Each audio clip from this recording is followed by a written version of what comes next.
Hey, Schultzy, it's the two ordinary cops, mate. How are you? Good, mate, yourself. That's This okay. is Good. I thought we better change it up a bit. Yeah. yeah, mate, the way you leaned into the camera there just gave me a bit of a fucking fright, to be, completely honest. You jumped back, mate. You jumped back. Yeah.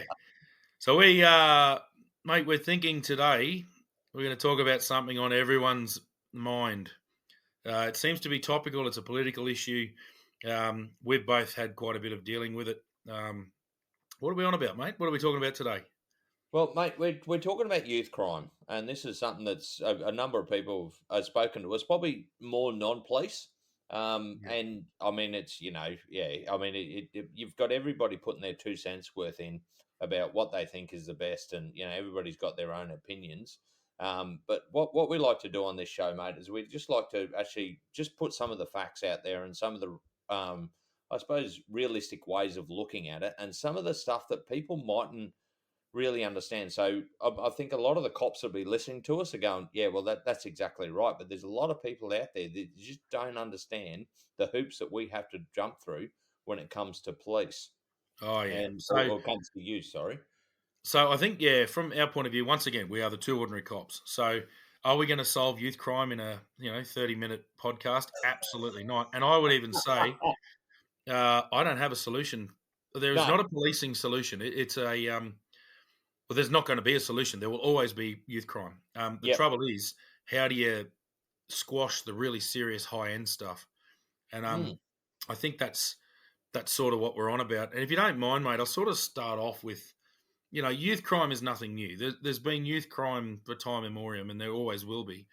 I think what's new is that there seems to be a lot more of it. It's more front of house in the media, and it almost appears like the youth crime is getting far more brazen than it ever used to be. There's no fear of consequence. Like even when we started, there was some level of fear of consequence.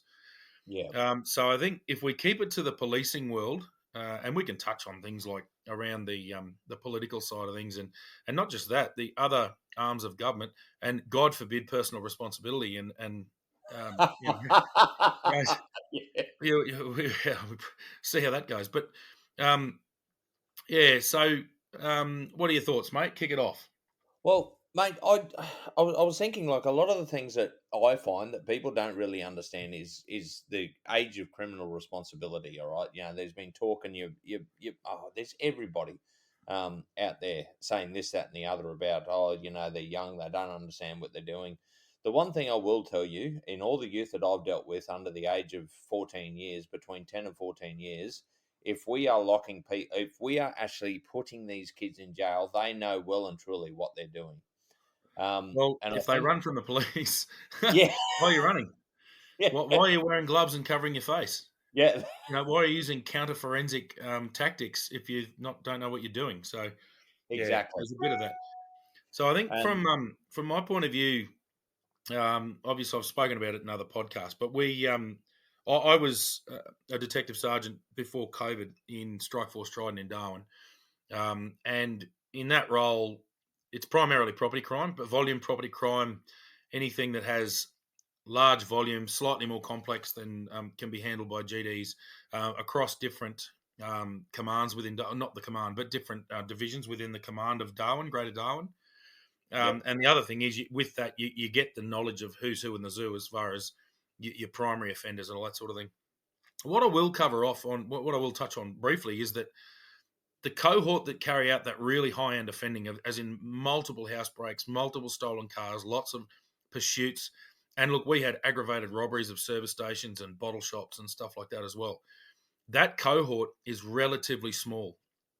There is a yep, relatively small number, and this is Darwin specific, but it's fairly relevant everywhere. If you ask the police, especially like Queensland Tactical Crime Squads and things like that, they know who their cohort is. yep, And they can say straight away, well, old mate got parole the other day and our property crime's gone up 200%. So basically, straight away, they know that he's back out and he's carrying out the offending like he used to.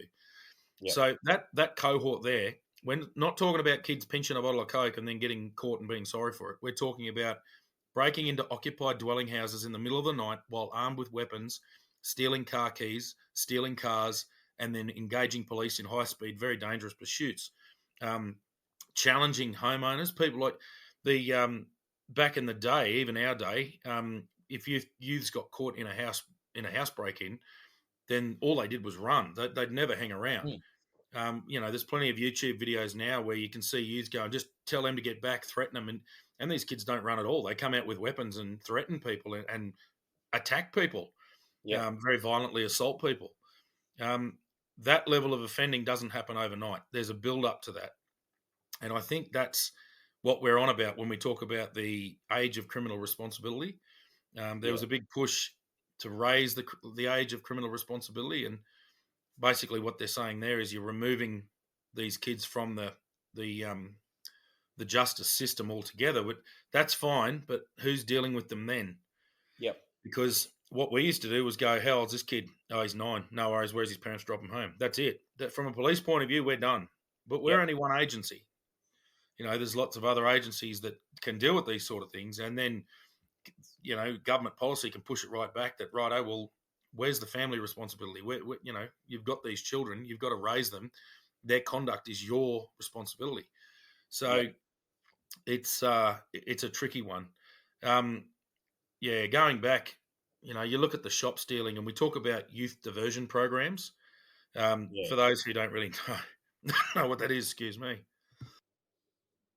A youth diversion program is basically a pre-court diversion where um, the young person's taken into police custody, and a file goes through to the basically the youth crime section, or the within prosecutions, the youth diversion unit, and that child has to basically own their conduct, and you can involve all sorts of things like the victim may.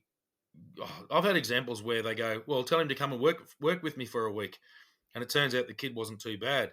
So youth diversion, I reckon, works really well with that low level entering into the problematic areas. I You completely know, agree.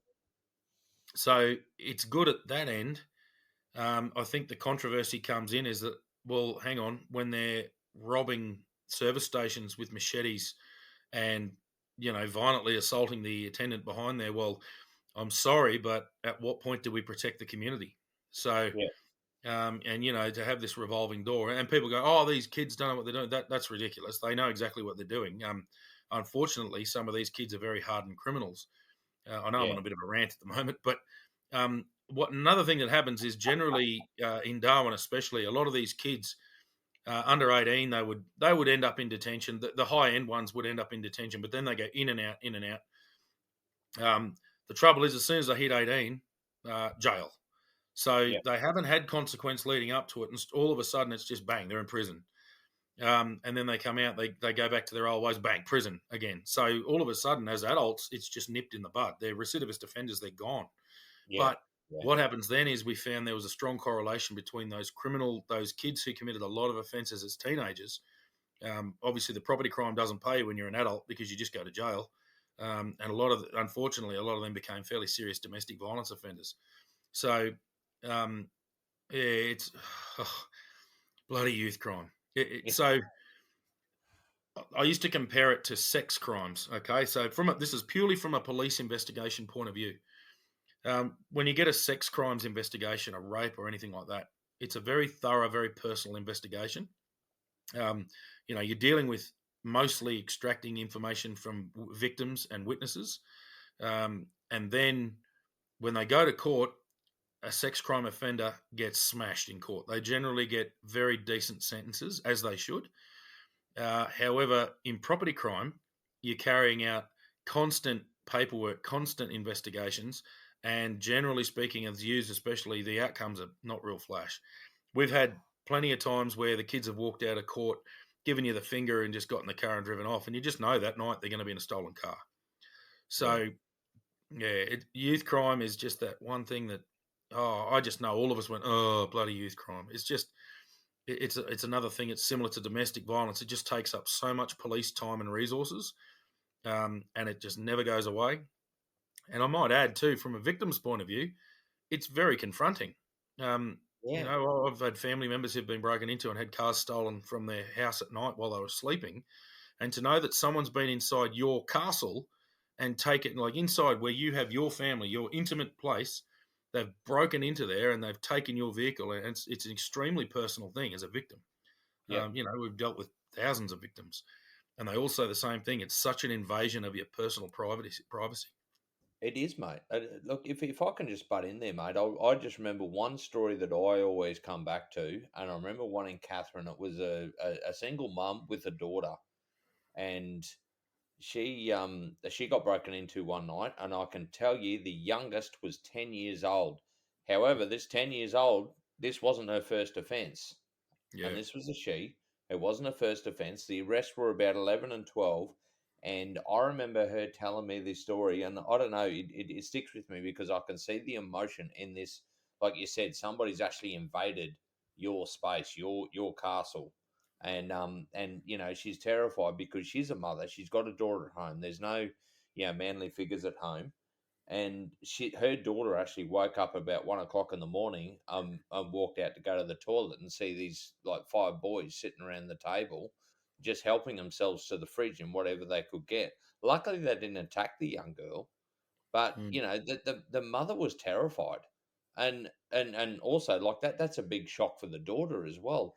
And this is the thing that if I've listened to people sit there and say, "Oh, these poor kids, they're breaking in because they're poor upbringings and all that." What about the bloody victims? Oh yeah. Yeah. No, Like, it's yeah. It's one of those things. It's just oh, bloody property crime. Oh, youth crime sucks.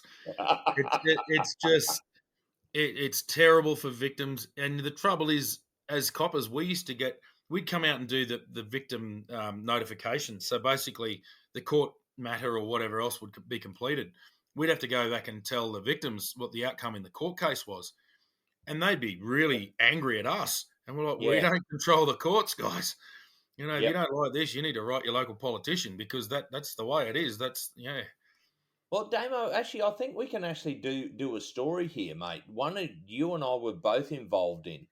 And this is probably one that kind of tells a bit of the story here. We were in Catherine, and do you remember those? I can't remember, it was 6 or 8 offenders stole that car from WA in Kununurra and came across. They had a high speed pursuit, I do and then remember, but I can't remember any of the details. Yeah, oh, I do can't you? remember. Yeah, no. I Oh, mate, actually it's not my first rodeo, unfortunately. but Yeah, no, you should remember because you recalled actually the WA cops in Kununurra when we got them remanded in custody, and that was their first night in jail. And that's right. Yeah, and yeah, that and was I back actually when. Yeah. yeah, and I remember one of the kids. He was 12 years old, and he had a criminal history. And this is convictions, people, of Mm, 126 long, yeah, and that was his well, first night ever in jail. Was in Catherine Police Station. yeah, yeah. So So to to just give you an idea of this is more just the practical work that police do for youths. Okay, so as soon as a person's under 18, it's stop, stop. So yep, basically, they go into custody. They can be held in custody, but immediately they can't be questioned. They can only be searched if you believe there's a weapon or something on them, or yep, there's an immediate loss or destruction of evidence. And even then, it's got to be very thoroughly. There's a lot of checks and balances. I don't disagree with that. Um, we don't want a situation where police can just summarily strip search kids. That's not what we're on about. The trouble is, it does put a lot of stops in your place. Where it gets challenging, a lot of these kids have disengaged families, hence the reason they are committing high level offences. Like I said, we're not talking about pinching a bag of lollies from Woolies here. We're talking mm, about very high level, potentially violent, often multiple offences over a whole spree. Yeah, so there's straight away no questioning, can't be charged, can barely be searched without what's called a responsible adult present. So a responsible adult is primarily a parent.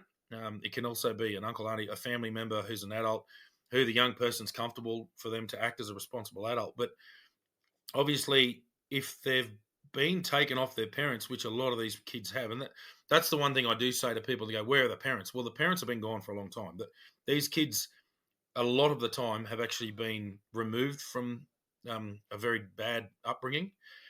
And so as a result, they're basically the old-fashioned word was wards of the state, and that's pretty well what they are. They're in the Northern Territory. It's the care of territory families, and they're quite often living in share houses with other kids from similar circumstances, who quite often, unfortunately, do make up your cohorts who are committing these offences.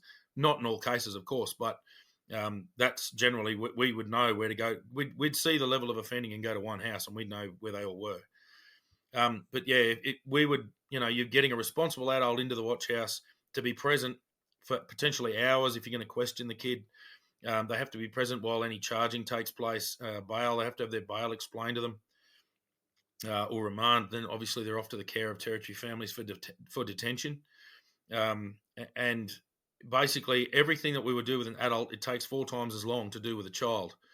The other trouble is, quite often you go through that process with an adult, and they for that level of offending, remanded in custody and gone. The community is protected. Not generally not the case with kids, unless you've got the kid with 500 crim history who's the same one who's been doing it 3 times this week.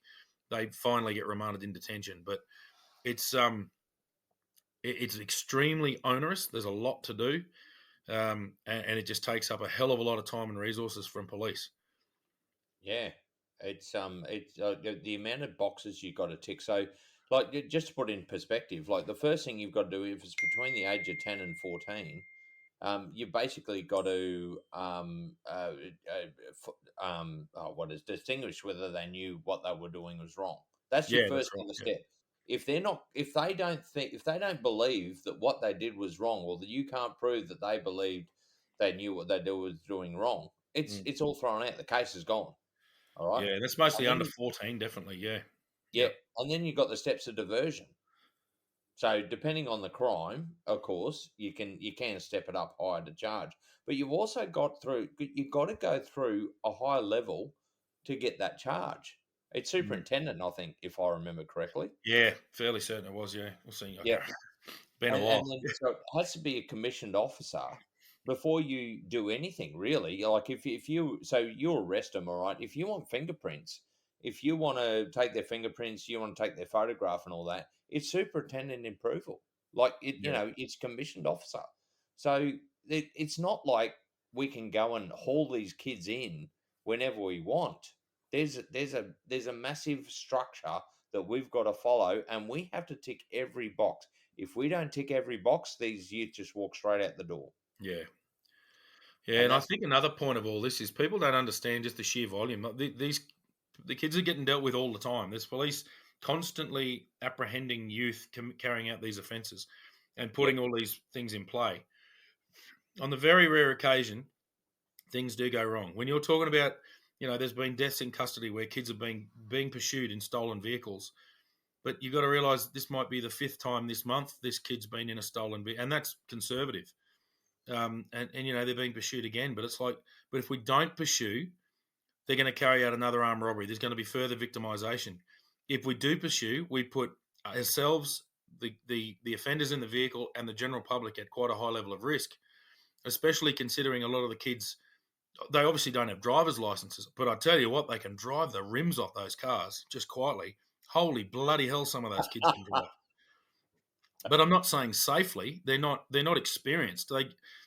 You see them, some of the practicalities of pursuits in the straights. You lose them because if they're in a modern vehicle that's quite capable in the straights, if we're tearing through traffic, they're driving very recklessly. They'll just tear away, at ridiculously high speed, which would normally cause a termination because it's just deadly dangerous. yeah, Um, but when it comes to cornering, they've got no experience. They've got no talent and skill at driving in racing, basically. So quite often, what would happen, we'd catch them in the corners because we knew how to corner, but they didn't. So just so dangerous and blowing red lights, just not even looking, just blowing through red lights. It was yeah. How more people weren't killed is beyond me. But when the cases where kids are killed, it's brought before the coroner's attention that, well, police have opposed bail on 33 occasions for this particular person, and they've always been granted bail. So at what yep, point do we go, bloody hell, there's only so much the police can do? yeah. Oh, yeah, mate. That's exactly right. And I think, oh, it, it it's just I don't I think what really annoys us, and it's funny. I'm just going to let the viewers know here now that even starting to talk about youth crime, like Damo's going, oh, how are we going to approach this, or what are we going to talk about? I'll tell you what, mate, you've let your Oh, feelings known, that's for sure. yeah, Yeah. But I think, look, the important thing is, though, what you got to and you said it earlier, the fact that you've got your ringleaders, so to speak, and you'll know they're involved one way or the other. All right. But then you've got your other youth that just follow on, and they're the yeah, ones you can actually probably rehabilitate. The ones that are actually stuck on, you've just you've we have to protect the public. The yeah. public needs to be protected from these people because, and I will say this now, for every one offender, there are multiple victims. Oh, So yeah. you've got to look at it in that fact. There are And tens of victims, if not potentially hundreds of victims for kids who are exactly, out there for a long period of time. yeah, and some of them devastating. Um, and so I think, yeah, it's important to sit there and think that, okay, what you need to do, and look, police are really good at this, especially the ones that know they're offenders and they know the. I'll, I'll just put a story out there. When I was working out bush, so out on Millingimby, it was a high level of sniffing volatile substances, but there were three ringleaders, and if any of those three ringleaders were in town, crimes would go through the roof. Actually, crimes would happen. Yeah, that's So right. the unlawful entries and all that sort of thing. There was probably about 15 or 18 kids involved in all these unlawful entries. However, if I kept those three out, nothing else happened. Yeah, So this is what you're talking about. You're going, well, what is the greater good? I'll keep those three locked up and away from society, and then the other kids. And you've got to think about volatile substances. All right, some of these kids. I remember one of the doctors coming back to me who with a kid that was 13 years old, saying if he sniffed again within the next so many days, he'd be dead. yeah, So we have an obligation to protect the public and protect these kids, these innocent kids that are getting misled by the slightly older generation, or the ringleaders, so to speak. yeah, So it you've got to consider everything when you look at when we lock these kids up. yeah. Yeah, and look, obviously, yeah, we're not a political podcast. Oh, how many times have I said that? A lot. But Yeah, one of the hassles too is you get media reports and you get those, especially legal aid and things like that, will come out and make public statements where I'll never forget one. I won't name the lawyer who did it, but he came out, and I like the guy. He's not a bad lawyer, but and he's a reasonable fella. But he did come out with something that I massively disagreed with one day, and he said the Northern Territory Police have arrested a 15-year-old kid for stealing a bottle of Coke. For stealing a bottle of Coke. And he reiterated it and said, how is this? And he went on and on. And I just remember going, that's despicably um, disingenuous because, yeah, sure, as part of the offending, he stole a bottle of Coke. He also threw, I think, a can of tuna or something at the person behind the counter in the service station and injured that person. He was yeah, on he was on bail for 2 counts of aggravated robbery at the time, had a criminal history of about 350, and was then going outside and getting in what we're going to allege was a stolen car. yeah, So yeah, sure. Part of the offending was stealing a bottle of Coke because we did list stealing and or shop stealing and Coke as one of the offences. yeah, So he's taken a snippet and been quite, you know, I would say dishonest in what he's reported to the public. But that to me was that's what we're up against a bit. yeah, It's just not that it's like, come on, work with us here. yeah. So Yeah, well, exactly, mate. And I'll like, yeah, what you've actually hit the nail on the head there, and a lot of the things that I get when you chat to people and all that sort of thing, because they sit there and hear what is portrayed in the media for what, well, defense lawyers, or depends which side of politics you're on, doesn't really matter. but what they want to achieve, they just tell that part of the story. Mm. However, there's a massive story to this, and you've got to understand the facts before you actually make a decision on which way you want to lean. So, Yeah. if anybody, when you actually hear this stuff over the media or however you hear it, just think there is actually probably more behind the scene. Please, we don't just go and grab a 10-year old off the street and drag them and put them into custody and throw them behind bars. That just does not happen. No, it I'm doesn't happen sorry. at all. No. No, it's absolutely ludicrous to think that that would happen. It In doesn't. fact, And quite there's often, if a 10-year-old's probably not a great example because they're generally just taken straight home. mm, Um, but even like a 13 or 14-year-old, you're yep, generally looking to take them straight home unless the offending's quite serious. yep, Because obviously, the whole intention behind the Youth Justice Act is to keep young people away from the justice system as best as possible. And so if they're ending up in a cell, it's either because of serious offending or it's because we can't identify a responsible adult immediately. yep, yep. That's right, mate. The other Mm. thing I want to touch on there, and is the fact they sit there and say, "Oh yeah, but locking them up and putting them in jail just creates better criminals. Like they just learn more of the stuff." And I sit there and go, "Well, okay. On one side, if they go to jail, yes, because they're hanging around that same cohort, they learn other tricks. So it's more like theory. However, the relationship these youths are in with society, the fact that if you give them bail, they're learning the practical side of what their criminal minds are. So you're not winning either way. Do I believe in rehabilitation? Yes, definitely.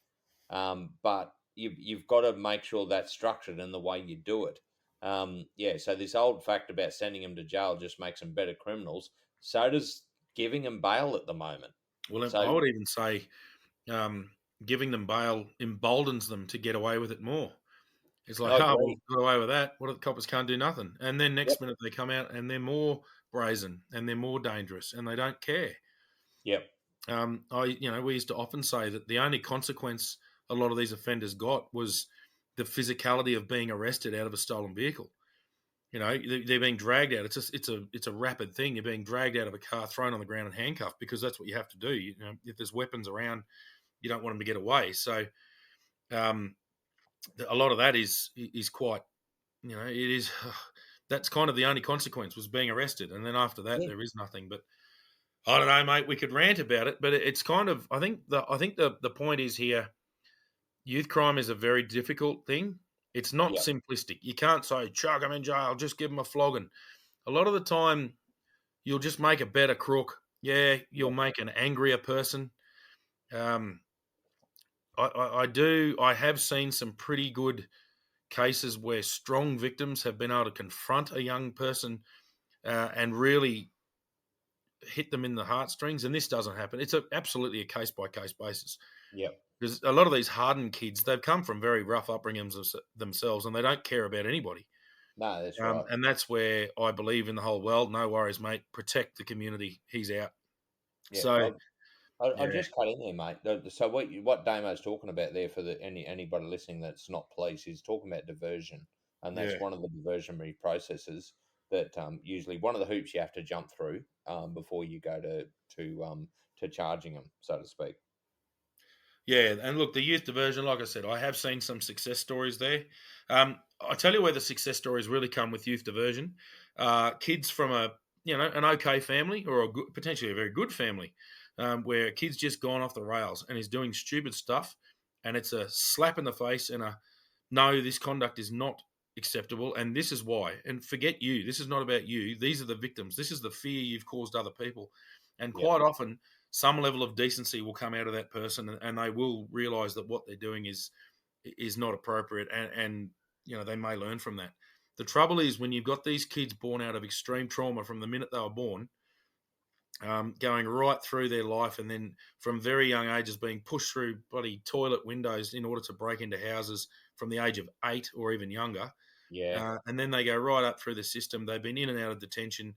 They are, and I'll even say some of the most dangerous criminals I've come across are 16 and 17-year-old boys, um, you know, post pubescent, and very strong, with a juvenile brain still, but emboldened from a lifetime of crime and violence. And they'll have a red hot crack at you. They're the ones. There's plenty of situations where people have been murdered by these young people in houses. Yeah. So they're the ones that are capable of that level of violence. They are very violent, potentially very violent criminals.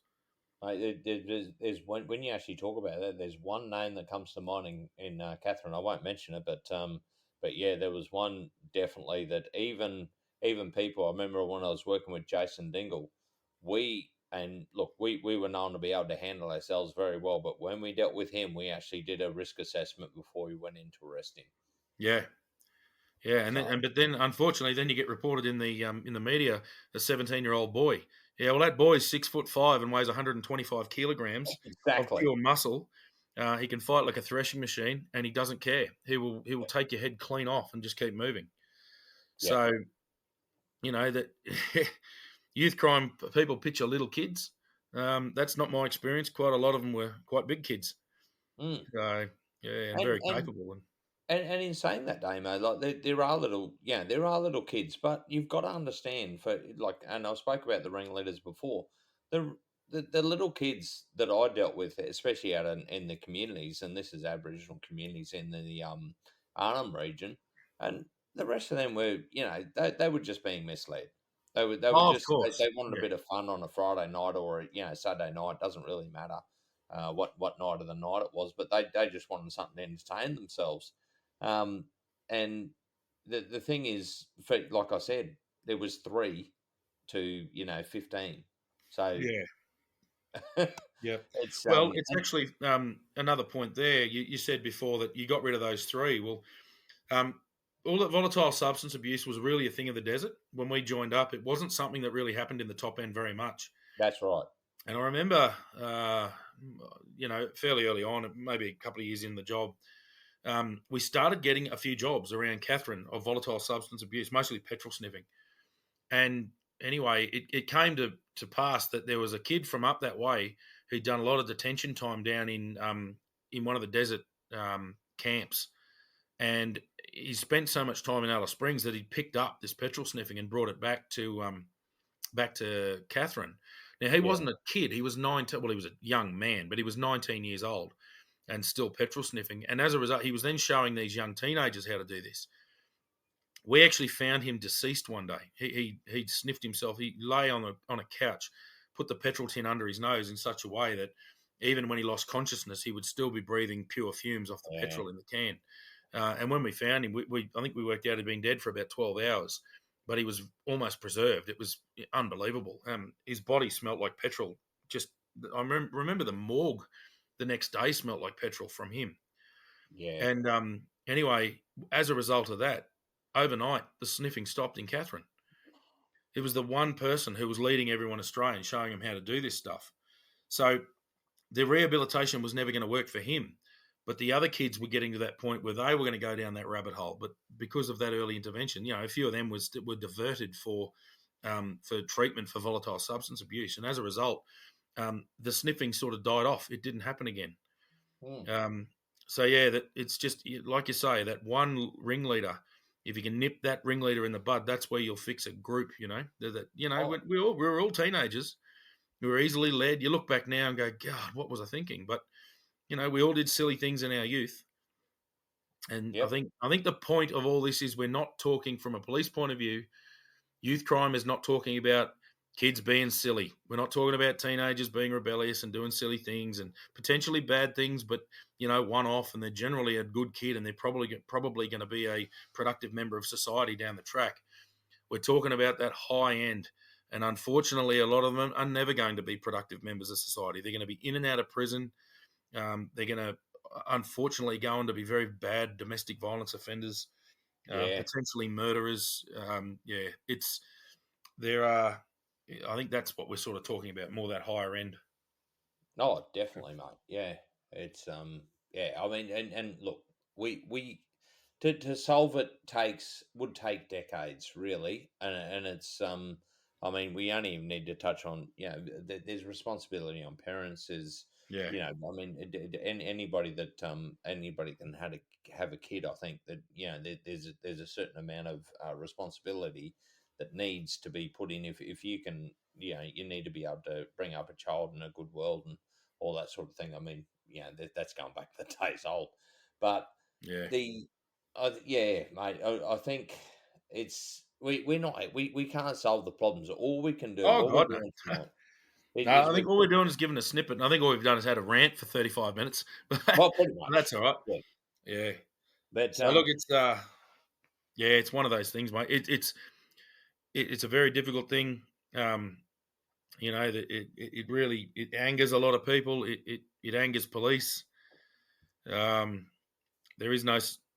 I don't have a solution for it. I've got my opinions on protection of the community. But yeah, I think we've covered what we need to cover, mate. yeah, definitely, mate. And look, I'll just add the last bit that the thing that I think probably both of us are probably pretty passionate about is the fact that we've been targeted as these brutes that like dragging kids into jail. That is not it. It is Nah, definitely not the case. The fact is we care about victims and we care about protecting society, and we'll do that any way we can. And we've explained that if we get rid of those ringleaders, then society's a better place. yeah, It's just and the rest is up to politicians, mate. They can figure out how to rehabilitate them and all that sort of stuff. That's not what we're talking about, but no. yeah. So, but I think we've actually pretty much done our dash, mate. I reckon we've done our dash, Schultzy. Bloody youth crime. My morale's sinking, mate. Yeah, I tell you, and I'll just say again, mate. I remember starting this one because we kind of danced around youth crime for a number of just about months, Damo, yeah. and yeah, and then Damo goes, "Oh, how are we going to structure this?" And I said, "Look, let's just start it and let it go." And then, mate, you just you just let loose. I But I must love have got triggered. Must have been triggered. Too many times putting bloody youth files together. Yeah, exactly. And jumping through the hoops, mate. But look, at the end of the day, that's our 2 cents worth. And yeah, I think it's important that people understand what it's like from a police perspective. And for any police out there that has any other thought, or not so much any other thoughts, but think that we touched on the wrong thing, or touch on the right thing, let us know. Yeah. Oh, and that goes to everybody. Yeah, give Yeah, us feedback. We do like it because we learn from that. So yeah, that's yeah, right. Yeah, we're a learning organisation, so to speak. it's an organisation. That's a big word. Oh, I know. Yeah. No, very good. All All right, right, mate. Chelsea, we'll talk to you next time, my friend. All right, mate. We'll see you then.